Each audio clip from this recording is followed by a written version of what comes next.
Ladies and gentlemen, boys and girls, randies, andies and hair-frilling dandies, welcome along to the Joe Spivey YouTube channel, where we discuss books and little else. And you join me on a pleasant but windy Wednesday here in the United Kingdom, and you actually are observing one of the most domesticated individuals walking this earth, folks. Because throughout my childhood, I was pretty useless in the home, as most children are. We come into the world filling nappies, and then 10 years later, we are defecating still. But slowly but surely, I'm getting better around the home, and I know that because yesterday, when I was filling up a hot water bottle, can you believe we are staggering towards mid-April, and yet still I need artificial heat to keep me warm. I was making a hot water bottle yesterday, mainly because my little cloister, my little sequestered room here gets precisely 4% of the day's sun at around 11:37 every day, and so it's actually, unless it's 26 degrees Celsius outside, unless it's incomparably hot on the playgrounds and the plains and the fields, then I'm pretty chilly in this room. So I was making a hot water bottle, and strangely enough, I often leave the hot water bottle to air and to breathe, because you fill it with boiling hot water, and if you close it instantly, it expands, and that leads to bursting, and you are woken in the night by molten fluid pouring down your legs. So I was letting it breathe, and I was also making a cup of tea, and I don't know what it was. I don't know whether it was human agency on behalf of the hot water bottle, but it was leant against the wall with its lid open and slowly slid, Titanic-esque, as if it was 1912 in the Atlantic, ba-doomph, right across, and dispensed all of its fluid all over the floor. Boiling hot water all over the kitchen floor. I used perhaps 85% of the roll of kitchen roll, and somehow managed to dry everything up, and the mess managed to avoid Mother's detection as well. So I'm getting better all the time at wiping things up. I do have a book for you to review for you today, or to at least introduce you to, but I also have an issue to popularise, or to investigate. I mentioned it briefly. I mentioned it latterly on my video on Sunday, and it is about Douglas Murray and his appearance on Joe Rogan, the nature of knowledge and expertise. So he began the show. I've watched about 7 or 8 hours of Mr. Murray, because he is on a book tour at the moment. I've watched 7 or 8 hours of his, I suppose, content, so I've listened to 8 hours of his words, of his maundering this week, and he began the podcast with Joe Rogan last week by assaulting him verbally, if that's not an oxymoron. He no sooner had the prototypical the proscenium headphones come onto his ears that he was haranguing both Joe Rogan and Dave Smith, and I was actually cheering Douglas Murray on for the first time in about 5 or 6 years at least, since I myself was rabidly right-wing. I have looked with disdain upon nearly every single one of Douglas Murray's pronouncements. So it was actually nice for him for once to brighten my world. I believe him to be blithely malicious, and I either think that he has swallowed the Trumpian Kool-Aid, as you Americans would have it, or he is, for the purposes of remuneration and fanfare, he is inflating the intelligence and efficacy of Donald Trump's presidential administration. But for once, what he was saying was correct, because and you could see straight away, you could see in Joe Rogan's face that that this was the first time, I think, that he had been live on air, that he had been brought to account for the pillocks and dunderheads that he has been providing a safe haven for very many years. And of course, now there has been a pile-on by the Joe Rogan clientele, who believe that every single one of his episodes can be defined by marvellous intelligence, and they didn't like what he said. And yet, I think it proves my individualistic thinking that I have hated Murray for years and years and years, whilst people have been fawning over him, and then the moment he enrages the masses, I find myself defending him. This is a very strange world in which we live, but I think it's the sign of an individual mind, a mind whose mark is its own, or whose purpose is its own. But that's enough jabbering for now. We do have a book to review today, and it is a stellar one indeed. This is, I think, what I presume to be the last published book by Richard Ellmann, given that I've just found out by reading the back flap that he died, unfortunately, in 1987, the year in which this was released. But this is his huge, toe-crushing, gargantuan biography of Oscar Wilde, originally published, as I said, in 1987. Wilde is not somebody whose works I either comprehend or revere. I've only read A Picture of Dorian Gray and, as with everybody else on the internet, 24 of his epigrams. And I failed to be impressed by him. I failed to be drawn in. I know that there's an awful lot to be said for his dandyism, which was why I opened my video with a particularly dandiacal melodic introduction.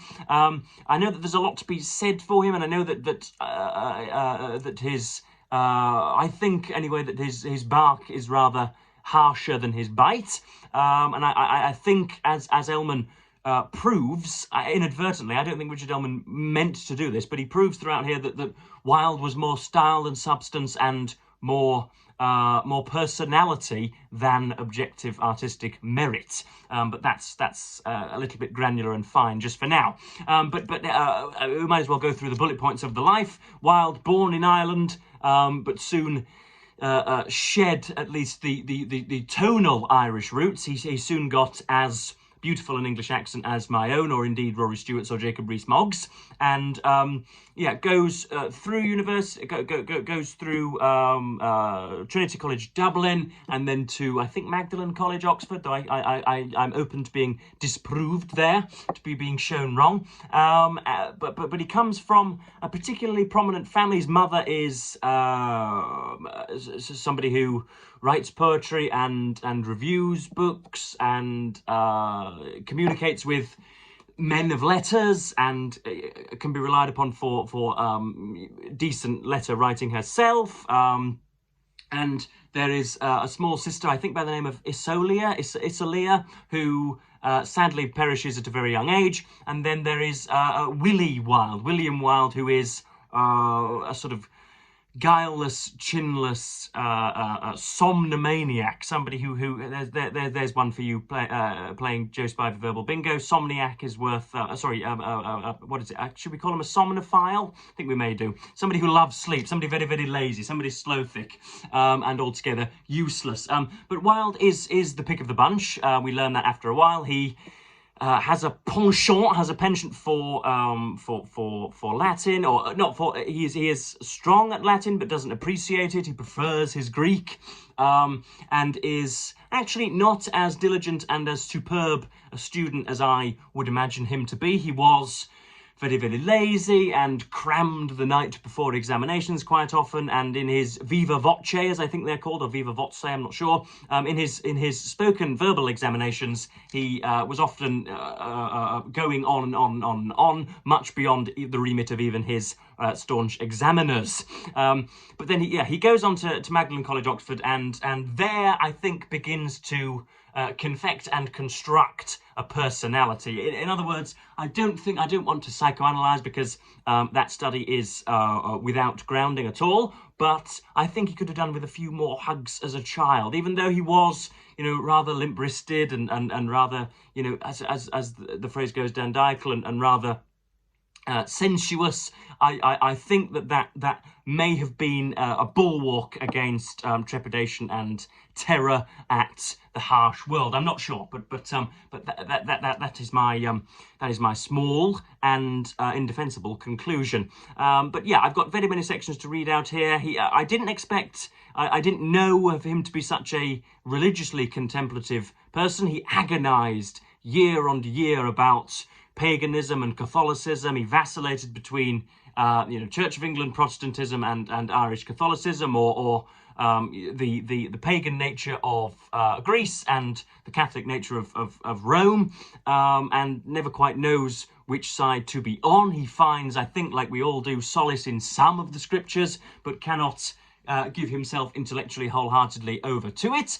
And yeah, I've just read the section where he becomes a star. He wins the Newdigate Prize and excels at Oxford with a double first, and wows all with whom he comes into contact. But writes a bit of poetry, writes a few reviews, and wears some rather fanciful clothing, and all of a sudden he is the star of London and Europe and indeed of the transatlantic madness in America. He goes over to America on a speaking tour on aestheticism, capital A, which Wilde and Ellmann struggle to define, and lights up some of them. He faces some grief in the crowds, but he has the sang-froid to bat all of that off. But I don't know. I'm struggling for substance. In other words, this biography is excellent. It is discursive and as flamboyant as its subject matter.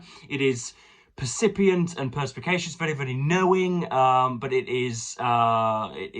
has chagrin at times. It is harsh when it needs to be, but it is kind and charitable when it needs to be also, and is particularly enjoyable. It is a biography of the late 20th century in the proper sense. You would never have a book like this written today, I wouldn't have thought. But we have, very many nice sections to read out, hopefully to get at Wilde's essence, at Ellmann's essence, and just as a means of sharing some great writing with you. It has been pointed out in the past that I have the same what should we say, spiritual efflorescence as Oscar Wilde, and even at the occasional house party at university, I would be sharing Woodhouseian wit with a above age female, and she would quite often say that when I had walked in the room, she consigned me to the homosexual bin. She thought that I wasn't on offer because I was, and I quote, gay, and to which I would always reply, just give me a sort of 15-minute taster session upstairs, love, and we'll soon find out, shan't we? I shall prove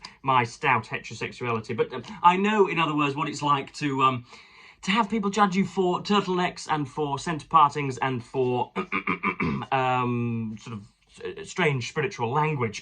But yeah, we have the first section here. I've written in the margin that this is apparently flaming awesome, and this is when Wilde first goes to Oxford and begins, as I say, begins constructing a personality, begins roping people into a social circle, and begins being sort of gratuitously bohemian, you might say.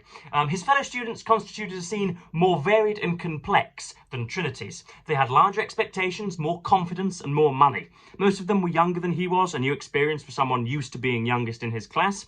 Their persistent affection for their old schools, such as Eton, Harrow, and Winchester, struck him as absurd. Neither Portora nor Trinity had aroused him to sentimental feeling. He was free to bestow it entirely upon Oxford. Still, nostalgia is one thing, and the student world of old Etonians and Wycombists another. In his writings, Wilde presents himself with a high polish, which has been the envy of young people since. But at the start, he committed his gaucheries. A friend of his at Balliol, it's Balliol College, Oxford, there we go, J.E.C. Bodley, who wrote for the New York Times in 1882 a malicious but probably accurate account of Wilde as an undergraduate, said Wilde was naive, embarrassed, had a convulsive laugh, a lisp, and an Irish accent. The first time he dined in hall, according to Bodley, he happened to be seated next to a guest from another college, an athlete in his third year, and therefore someone not to be taken lightly. Wilde talked well, and feeling that he had ingratiated himself, presented the athlete with his card. But the unsurmisable rules of Oxford decorum, this was not done. Rebuffed on this occasion, and no doubt on others, Wilde determined to be beyond rather than behind the English. That's a nice phrase. His lisp and native intonation disappeared. My Irish accent was one of the many things I forgot at Oxford, he said.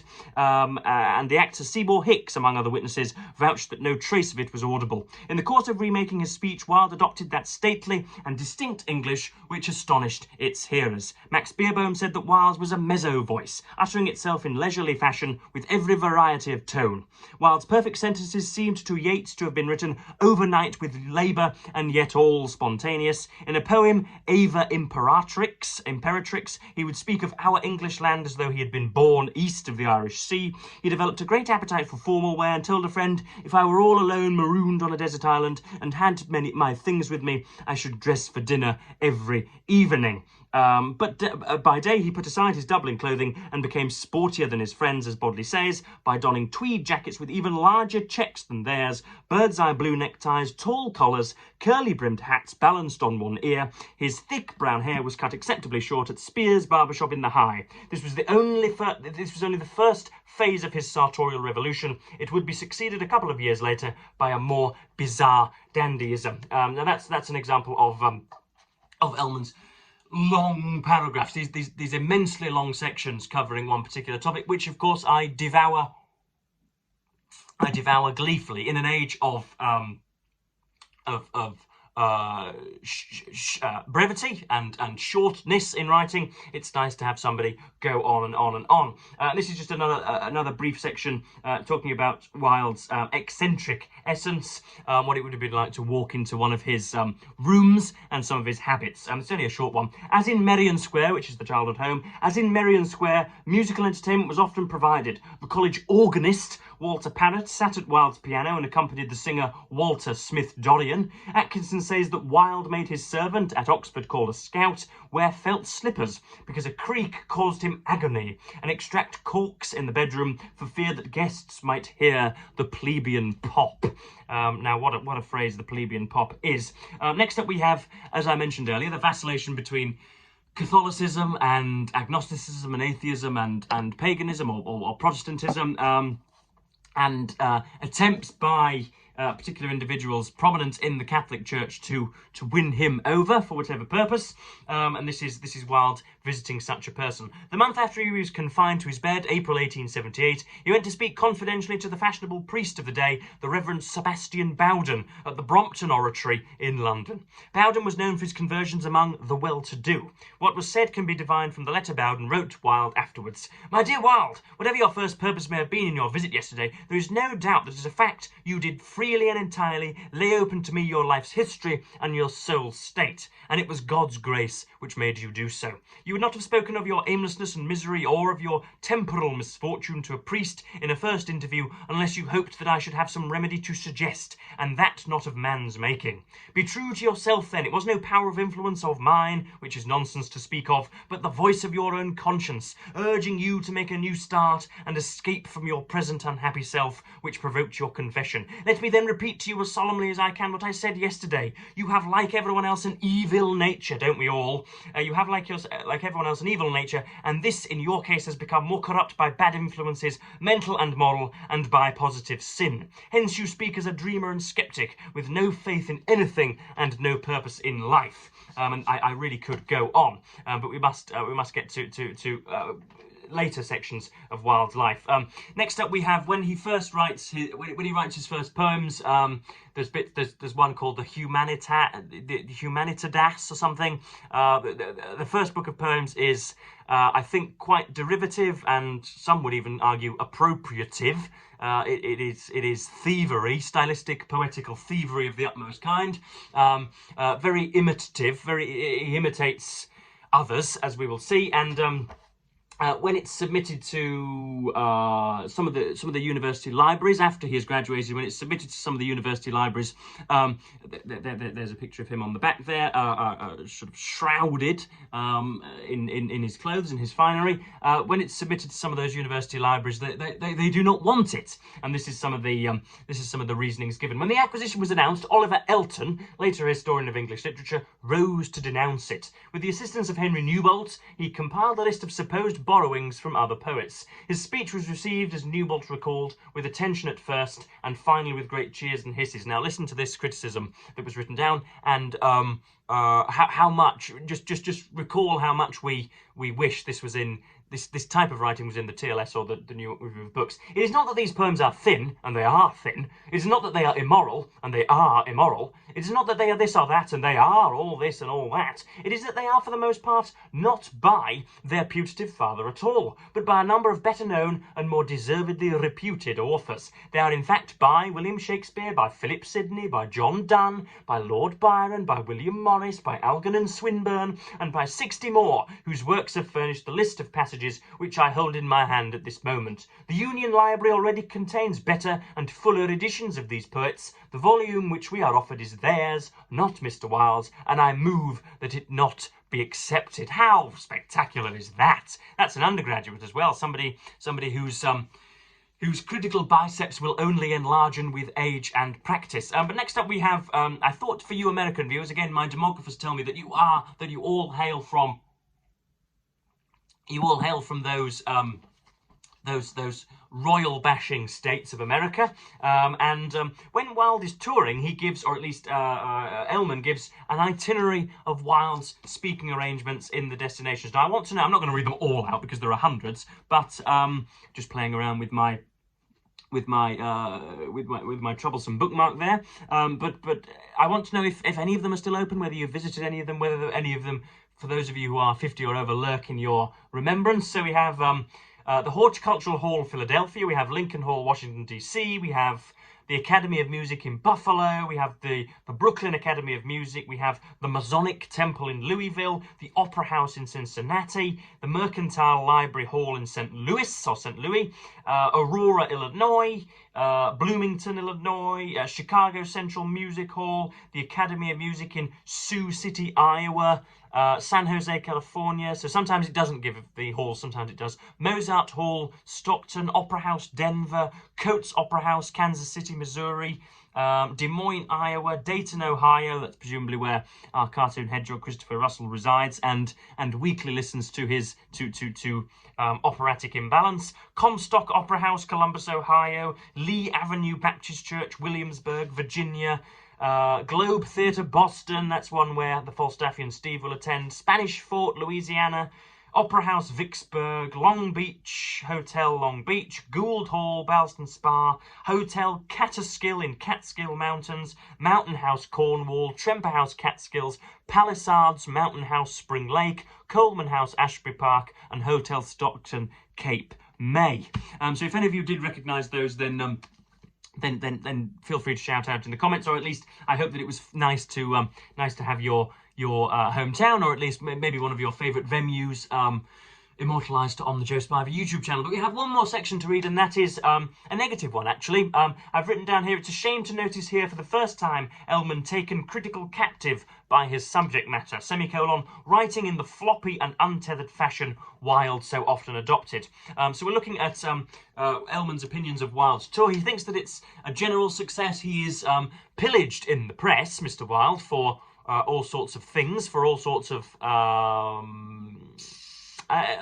his habits, essentially, and for inferior or lesser people looking to bring him down. But Ellmann thinks that the tour was overall successful, but this is how he ends the chapter on Wilde in America. Apart from his effect upon Americans, Wilde's tour had an effect upon him. How changed you will be, his mother had written in some trepidation. He could better estimate his own value after withstanding his critics. He had learned a good deal about playing up to audiences and had also come to recognise the range of possibility implicit in the aesthetic movement. The aesthete was not the shadow of a man. Wilde had put on quite a few pounds to prove it. Perhaps the aesthete might rather be the type of the entire man, for to be an artist was to add constantly to one's image of oneself, and not to be an artist was to be merely a creature of habit. So far Wilde had said only in perorations what later he would argue more substantially, that in art lay not only life's secret, but also life's future, discovering and satisfying fresh needs and pleasures, initiating a new civilization. Now, God knows just what that means and what we are to take from it, but I think there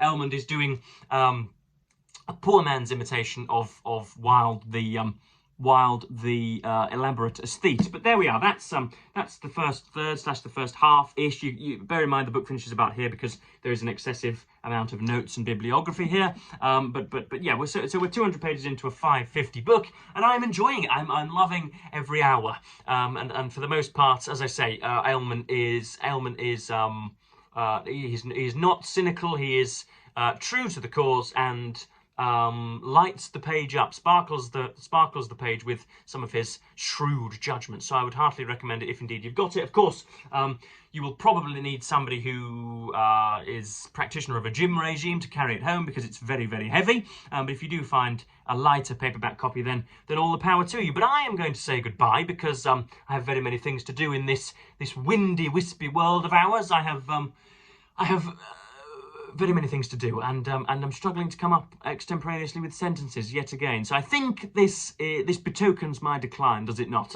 But yeah, I am, as per usual, going to thank you ever so much for watching BookTube, and bid you the fondest of earthly farewells.